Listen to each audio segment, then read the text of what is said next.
untuk semuanya, saya Fani dari channel Media Perawat TV Pak. Channel Media Perawat. Udah subscribe Bapak? Belum sih. Oh, belum ya. Iya. Berarti Nanti sekarang habis Pak. ini kita subscribe. Langsung Pak ya, langsung aja. Langsung. Siapa? Makasih loh Pak. Ya, saya di sini bersama Bapak Perawat Ketua Umum PPNI, Bapak Harif nih. Mungkin Bapak bisa perkenalan diri sedikit dulu Pak? Ke Media Perawat ya. Pak. Halo, Boleh. saya Harif Fadilah, Ketua Umum DPP BPNI. Ya. Udah itu aja. Cukup Pak. Nah, cukup ya. ya. Kita sekarang mau tanya-tanya sedikit Pak ya, santai Boleh, aja. boleh. Nah, kita mau bahas tentang kesejahteraan perawat Pak. Boleh. Sejahtera nih Pak, maknanya bisa luas ya Pak ya, Iya. sejahtera perawat. Sekarang ini kan perawat itu penghasilannya barangkali Pak berbeda-beda. Mungkin di bagian kota-kota besar itu kan berbeda gitu penghasilannya dengan yang kota-kota kecil. Nah pertanyaan saya Pak, bagaimana dalam pandangan Bapak mengenai kesejahteraan perawat saat ini?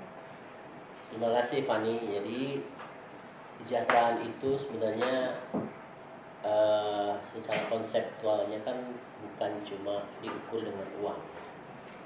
Karena pengertian kesejahteraan itu kan ada dua, baik intrinsik maupun ekstrinsik. Nah, Kesejahteraan intrinsik itu antara lain misalnya kemampuan berkembang, motivasi yang tinggi, perlindungan, itu kesejahteraan. Dan kondisi kerja yang kondusif itu kesejahteraan. Nah yang ekstrinsik ini yang sering adalah ukurannya adalah uang, gaji, insentif, jasa dan lain-lain. Nah, jadi kalau kita bicara itu kita batasi misalnya kesejahteraan yang ekstrinsik lah ya. Itu memang perawat Indonesia ini dalam kami pernah pertemuan di ASEAN itu, Asia malah bukan ASEAN. Menurut salary per tahun itu, Indonesia ini masih di bawah Filipina. Di atas sedikit dari Laos, Kamboja dan Vietnam. ke ASEAN itu Pak ya? Se Asia. Oh, Asia. Nah, Asia yang paling tinggi itu tahu nggak sih? Di mana Pak? Di Macau. Macau. Ya, jadi kalau mau jadi perawat di Macau tuh gajinya tinggi banget. Jadi ya. dia pindah-pindah keluarga negara. Pindah keluarga negaraan gitu di Macau. Ini tinggi sekali. Di kondisi di Indonesia betul yang Fani sampaikan tadi, bervariasi sesuai dengan kondisi daerah. Jadi di Indonesia Ya. bervariasi sesuai Kondisi daerah. Dan contoh di DKI ini non pegawai negeri sipil itu gajinya tinggi sekali. Ya, dibanding dengan kalau sama di Macau Pak, Macau masih jauh. masih jauh. Oh, masih jauh. Masih jauh, masih menang. Jadi Macau tetap ini. Nah, secara nasional sehingga kita memerlukan satu ukuran, ya kan? Satu ukuran penghargaan terhadap perawat. Nah, di tahun 2016 itu kami sudah lakukan kajian yang mendalam bersama FKM, UI, Fakultas Ekonomi, pakar ekonomi untuk merumuskan sebenarnya berapa sih yang layak kalau seorang perawat di Indonesia ini menjalankan praktiknya sesuai dengan dia sebagai profesi. Nah, itulah muncul 3 kali upah minimum provinsi. Nah, Jadi itu sebagai ukuran kelayakan sebenarnya untuk Ukuran diukur dari seluruh Indonesia yang rata-rata gitu kira-kira 3 kali UMP. Itu yang sehingga setelah workshop itu kami tetapkan itu sebagai sebuah angka untuk kelayakan dihargai seorang perawat di Indonesia. di Indonesia. Itu ceritanya. Ya, 3 kali UMP ya. Berarti tadi sekali lagi Pak, soal sejahtera itu is not all about money ya Pak? Yes, that's right. Sure. That's right. It's not all about money ya Pak. Nah terkait ini Pak, saya juga sudah dengar nih Pak, standar gaji perawat itu 3 kali UMP. Nah dasarnya boleh tahu tuh Pak apa Iya. dasarnya? Bukan standar gaji ya, itu adalah take home pay. Oh, take Take home home. pay. Kalau bicara gaji itu kan hanya satu komponen dari take home pay kita. Bicara gaji itu nanti beda antara swasta, PNS, sudah beda lagi gajinya. Tapi take home pay seorang perawat itu yang berapa yang dibawa pulang gitu. Apakah apakah gaji plus insentif dan lain sebagainya. Dasarnya adalah penghitungan dari satu beban kerja yang profesi, tanggung jawabnya, Tanggung jawab keteraturan jam kerjanya, teratur jam. dan di benchmarkingkan dengan beberapa negara yang setara. Makau. Oh Enggak. enggak. Jauh, terlalu jauh. Termasuk faktor berikutnya adalah GDP kita. GDP. Nah, itulah Apa hitungan. GDP. Barangkali netizen nggak tahu Pak termasuk. Saya Pak barangkali nggak tahu. GDP. Domestic product itu. Oh, domestic product. Baik. Domestic product artinya menunjukkan tingkat pendapatan daripada daerah. Oke Pak. Itu saya kira ini menjadi ukuran sehingga muncullah paling akhirnya 3 kali UMP itu. Oke, berarti sudah kalkulasi yang sangat Ya, secara sangat ilmiah dari Sangat sisi ilmiah. ilmu. nggak sembarangan ya Pak ya? Iya, bukan asal ngomong kita. Iya betul. Nah pertanyaannya Pak, apakah mungkin Pak untuk dieksekusi, untuk direalisasikan di Indonesia? Iya, itu dia pertanyaan. Mungkin kan? Ya, jadi begini, kita ini 3 kali UMP itu kita tetapkan, kita buatkan surat keputusan DPP PPNI. Gunanya apa? Gunanya agar seluruh PPNI ini sama-sama punya visi yang sama bahwa kita ini loh untuk kesejahteraan itu minimal 3 kali UMP. Baik itu DPP, baik itu DPW, DPD, ya karena kita ini pemerintah ini kan ada otonomi daerah. Nah, teman-teman di daerah bisa memperjuangkan ke bupatinya, ke gubernurnya, ya kan? Bahkan ke institusinya. Jadi tugas PPNI masing-masing ya Pak ya? Seluruhnya. Yang kedua, kita pengen supaya orang tahu bahwa perawat itu harus dihargai berapa. Karena selama ini orang nggak tahu berapa sih saya harus hargai perawat. Dengan adanya SK ini memberikan kesadaran pada orang lain bahwa kalau mau rekrut perawat segitu tuh layaknya dia kalau mau profesional gitu loh. Nah yang ketiga sekaligus memberitahu kepada perawat-perawat sendiri bahwa dia harusnya layaknya segitu. Karena beberapa kali saya lihat orang tes perawat itu terutama di swasta, kalau tes masuk ke institusi, kamu mau digaji berapa? Terserah peraturan rumah sakit saja. Itu maksudnya apa? Dia tahu nggak sebenarnya yang berapa yang harus dihargai. Tapi kalau dengan SK ini, dia udah hitung-hitungan. Saya seharusnya digaji 3 kali UMP. Baru sebagai alat atau dasar untuk negosiasi kan begitu. Take home pay Pak, bukan gaji. Iya, take home pay. Ya, take home pay itu gitu ya. Jadi kalau nggak ada itu, artinya kita nggak ada acuan dong. Makanya sering dia bilang gini, terserah rumah sakit saja berapa mau gaji saya. Ya rumah sakit gajinya di bawah UMP, take home pay-nya, ya terimalah kita. Tapi kalau perawat itu tahu, dia harus putuskan saya mau atau tidak, kan gitu kan? Ya. Itu kira-kira. Harus supaya itu terlaksana harus kerja keras masing-masing. Ya, advokasi, ini ya, Pak, ya? advokasi. Betul. Karena SKPPNI ini akan SK internal kita, kan nggak bisa mempengaruhi rumah sakit dan lain sebagainya. Yang bisa adalah mempengaruhi kita semua untuk berjuang sama-sama. Itu. Sekali lagi Pak, kan tadi soal sejahtera, tapi it's not all about money lagi ya Pak ya? Yes. Itu yang penting ada extrinsic tadi apa ya? Intrinsik. Intrinsik. Ya. Pertanyaan selanjutnya Pak ya? Yes. Sampai saat ini Pak, banyak tenaga honorer yang tidak mendapatkan hak sebagaimana mestinya. Maksudnya kan beda ya Pak ya? Menurut Bapak penyelesaiannya seperti apa nih Pak? Kan ada macam-macam loh. Kalau dibilang honor itu ada berbagai kategori. Honor ada panjang honor. lagi Pak. Panjang. Ada 10 macam. 10 secara umum aja kriteria. Pak, secara umum. Karena beda. Oh beda. Ya. Ada juga di masuk honor ini kategorinya tenaga kerja sukarela di bawah honor juga. Nah, karena itu saya kira penyelesaiannya memang nggak mudah. Ya. Kalau yang honor-honor di pemerintah daerah yang resmi honornya itu adalah dengan bupati atau kepala dinas atau bahkan dia honor sisa kategori 2 yang lalu, itu kan honor yang memang punya hak untuk di dalam pengangkatan itu. Maka kami lakukan upaya-upaya pendekatan kepada pemerintah, termasuk terakhir kepada presiden. Sudah kami sampaikan dan kami minta bahwa presiden itu harus membuat keputusan presiden itu sendiri untuk yang honor-honor tadi yang di bawah tahun 2005 itu untuk bisa diangkat secara khusus PNS. Tapi memang belum ada kabarnya lagi ditanya. Jadi semua perawat diangkat secara khusus PNS.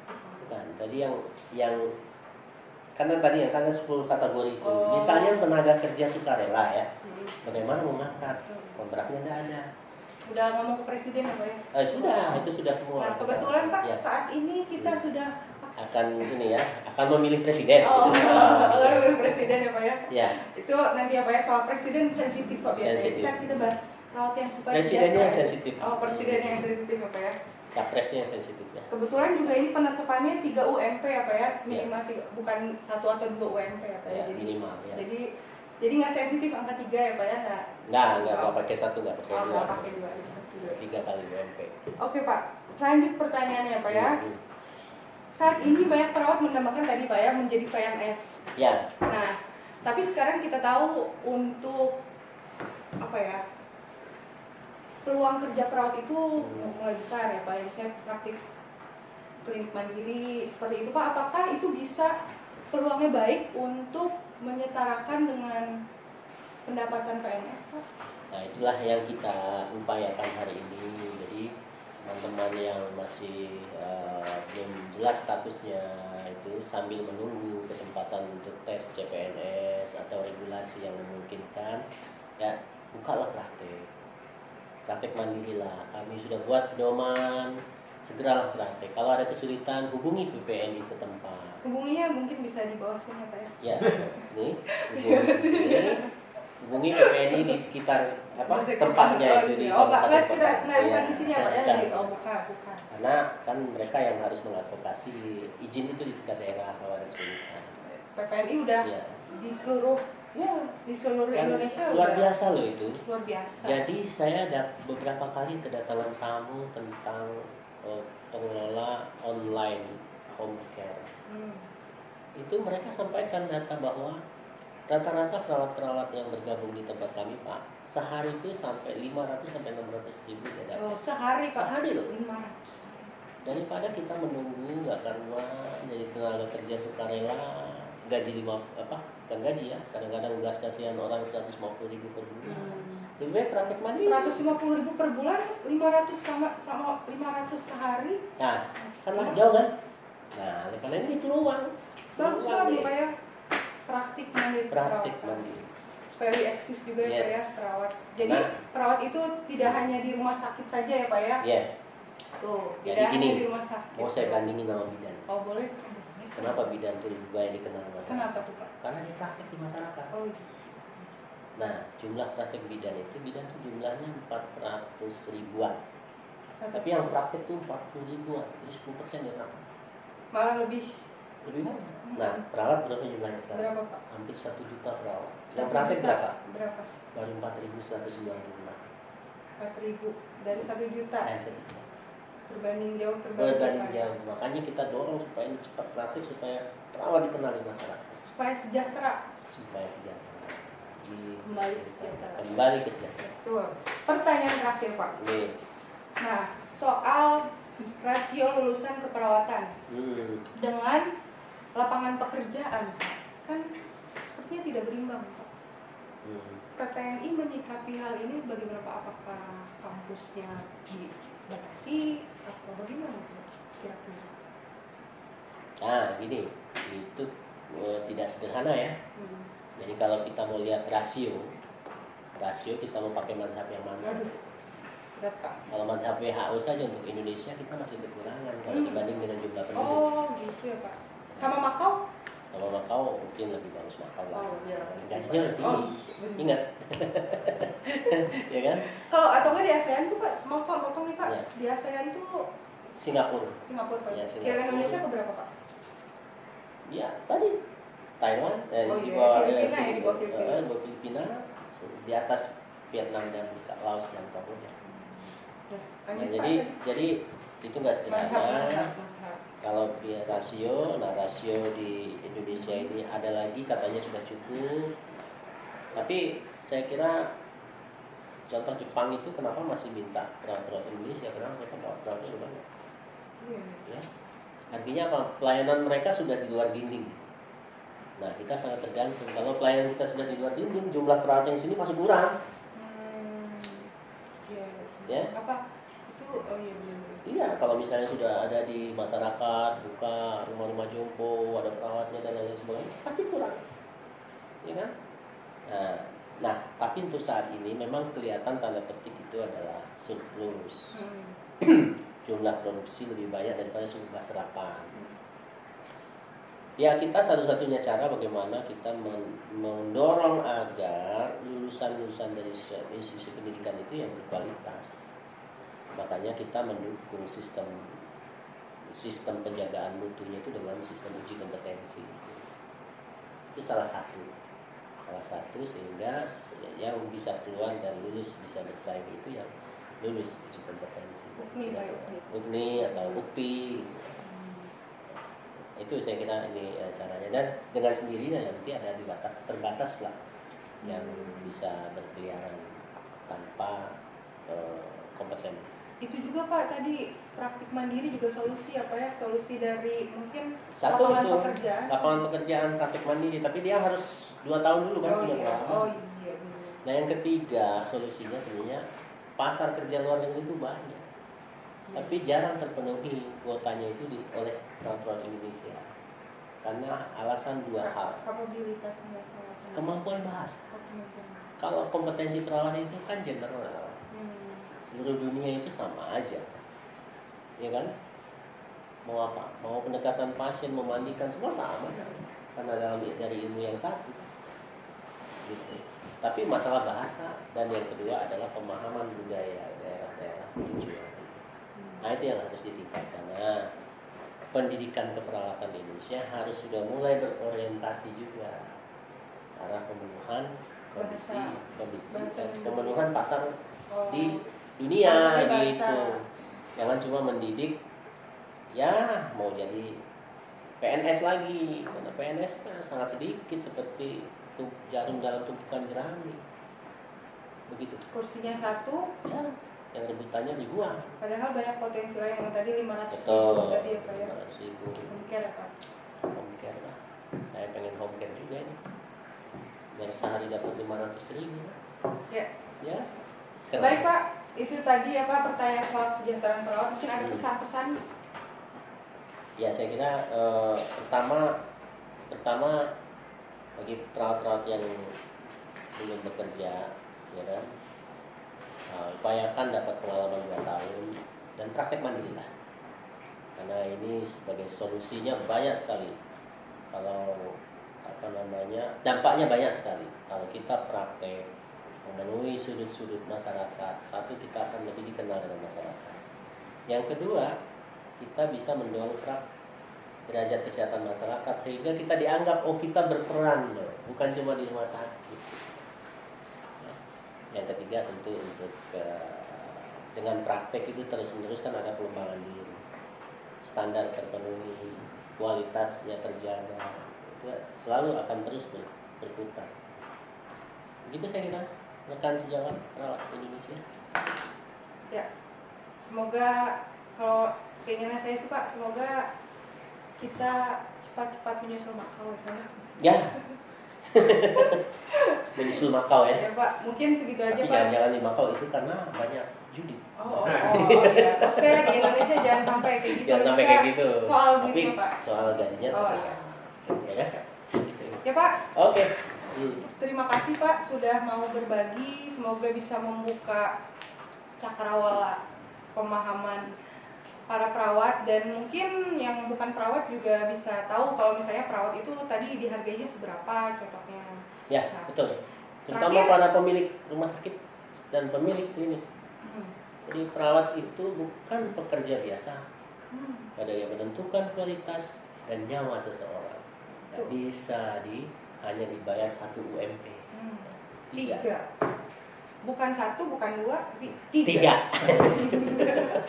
Ya, jangan lupa subscribe, like, komen, dan share channel apa Pak? Media Perawat.